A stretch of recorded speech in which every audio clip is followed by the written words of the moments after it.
We are ready for the 2024 inaugural ride on Her Majesty the BMW R1200RS. I'm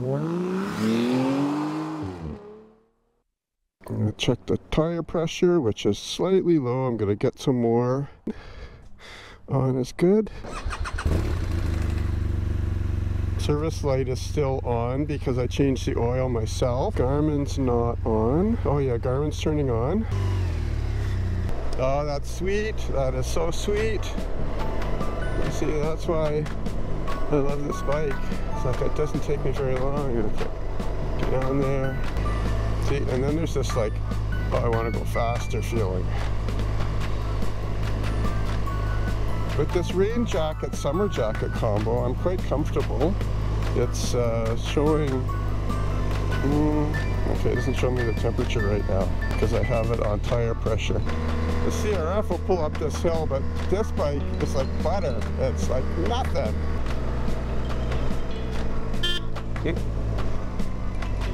Horn works. I know, it's a constant problem is honking when I want to turn and turning when I want to honk. You know, really, a flashing turn signal does not get people alerted to your presence if they're about to run you off the road.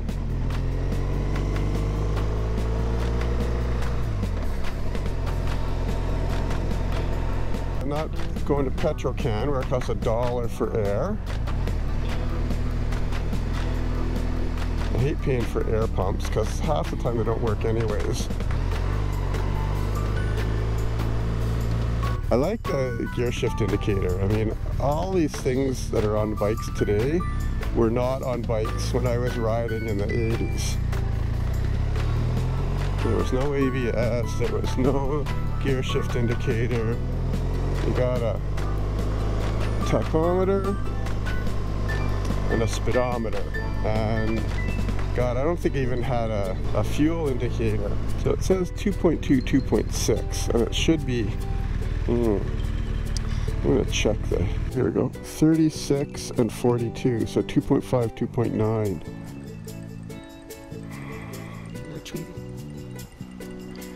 32, okay. I mean, really, it's hard to get just 4 pounds in. It's this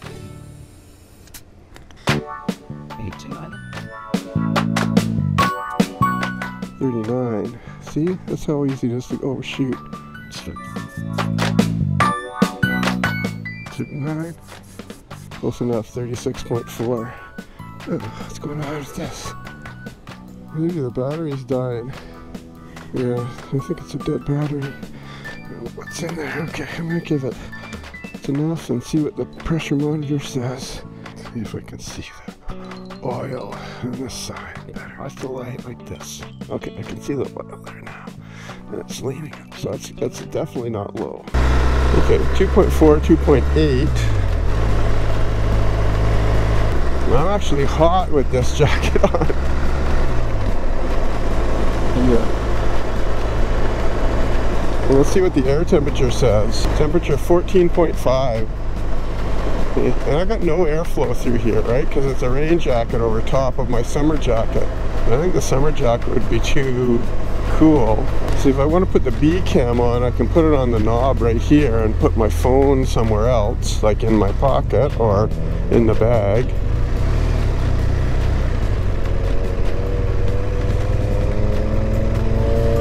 Anyways, this is great. Everything is working fine.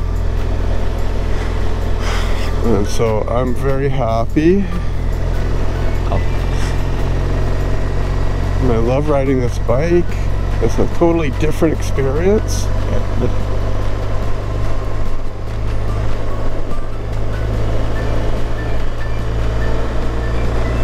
When the windscreen is down, I'm getting wind straight in my face, which actually feels good right now because I'm hot and it cools me down. Maybe when I'm in the summer and I'm somewhere hot, it would be a good idea.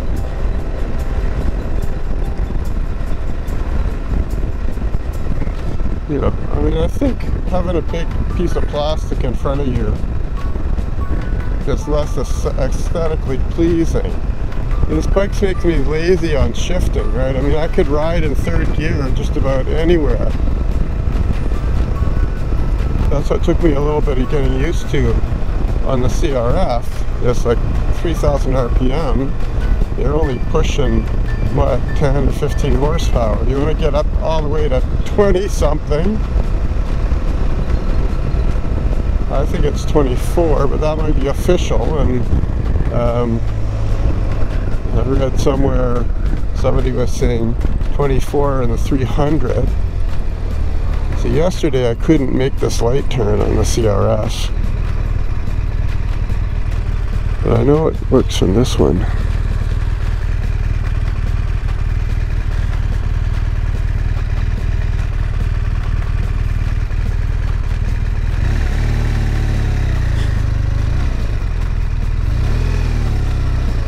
Come on, you have right of way.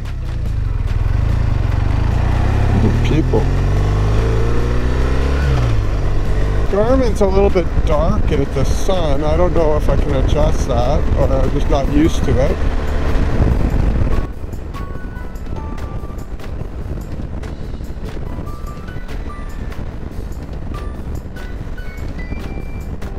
Well, I won't be going through the power line trail across the creek today.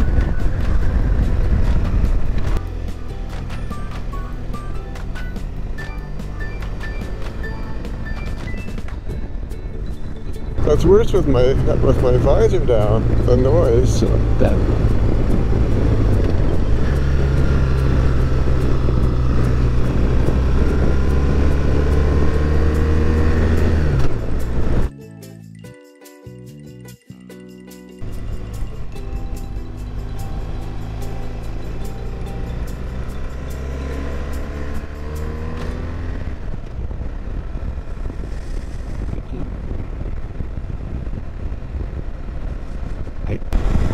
So I switched back into my regular jacket. This is my Tourmaster jacket. And it's my winter jacket. I have the winter liner in right now. Certainly warm enough for me. But this jacket has got to go. And the reason is all the zippers are failing.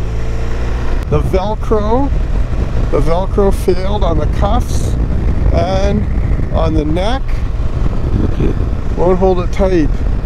I saw a review once of jackets and they said snaps, go for the snaps. And I looked around and there's not very many that have snaps, but my next jacket will have snaps.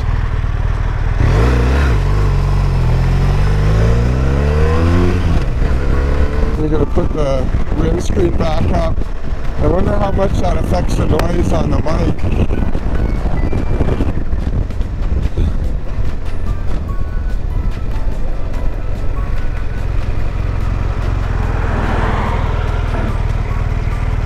A little skid there. Okay, so if I put this back up.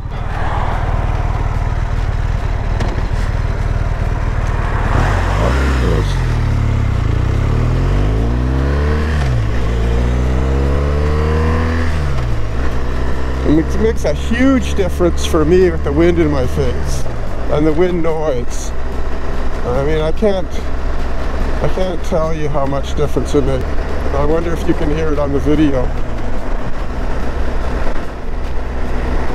But right now, I don't feel any wind in my face. Now I'm looking through the windscreen, which is a bit annoying, and it's also, if I lift my head up a little bit, I'm looking over the windscreen, so that's bad posture. That makes me look through the windscreen.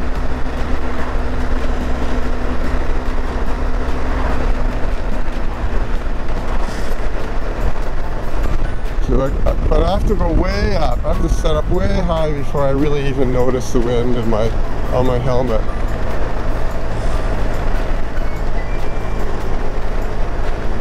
It just makes such a difference. So, you know, I could try going back to the standard windscreen. I mean, I played around with this all last year too, changing windscreens. And some people don't mind it, right? And we're all different sizes.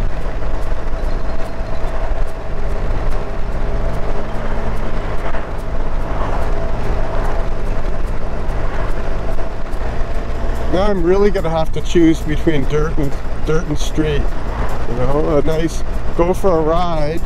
I could go up one of these mountain roads and hack around on trails, or I could go up and down the coast highway. Lots of different choices. Clear, clear, can't really see that way.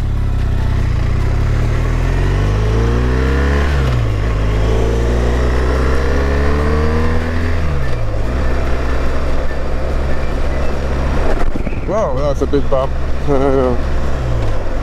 See, that's the kind of thing where suspension on the adventure bikes eats it up. But the suspension on this bike is made to hug the road. If the road is not smooth, the suspension is not happy. And that's what I found last summer when I went to campsites. You know, if you don't want to ride your bike off-road, but you have an adventure bike and you're camping and you're going along some logging roads to get to your campsites, that's a really good reason to have an adventure bike. You don't have to be trying to ride single track. You want to ride to a campsite, then an adventure bike is a good option. You know, you can stick on 80-20 tires, maybe 70-30 tires, I don't know. I mean, I've been on some sketchy roads that are legitimate public throughways.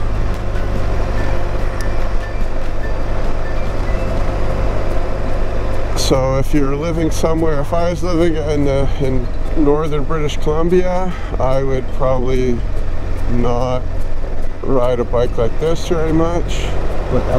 Although, you know, that you take the highway where there's not a lot of police, you can really have a good time. Not that I'm saying that you should break the law.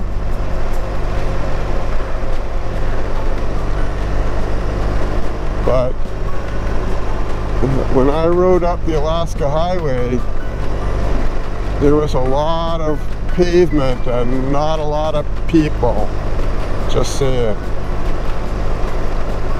Nonetheless, traffic fines still apply.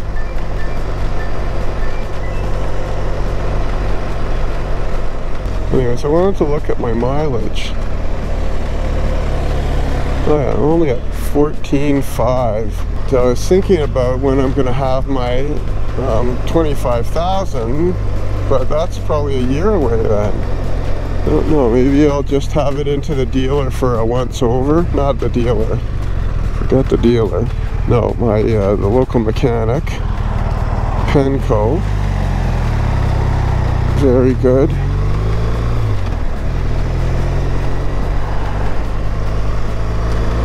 Always good to have a professional check your bike once in a while. If you trust them.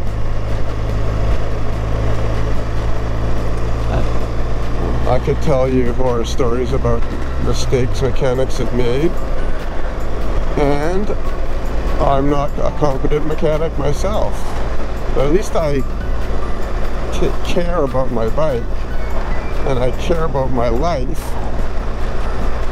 I'm not hurrying to the next job. I bet a lot of motorcycles are coming out today. You can see one way ahead of me. Next week I will take this bike up to the end of the road, run the length of the Sunshine Coast, southern portion that is, so I can head up to Egmont from this end, which is near Gibson's, and show you the curves. There's some nice tight curves in between here. 2 weeks ago I was riding and there was snow on the side of the road, and did I see another motorcycle? Well, maybe one or two, but you know, today they're out in force. I hope the motorists are noticing them too.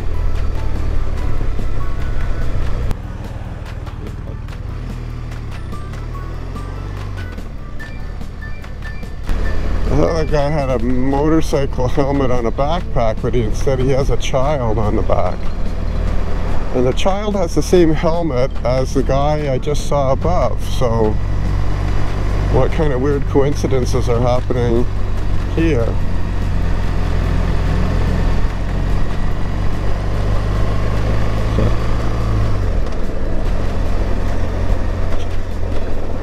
Maybe people are heading to the ferry. Motorcyclists get on first. It's one of the good things about the ferry between Horseshoe Bay and Sunshine Coast. If you're over 65 and it's a weekday, you don't pay for yourself. So for me to ride, it's not a bad deal. Plus, if you prepay on the ferry card, which is only good if you use it regularly, so as a resident do, it's around 20 bucks for me to go to the city, which is not a bad deal. I mean, if there was a road, I could do 20 bucks even on this bike. 20 bucks would be 200 kilometers. But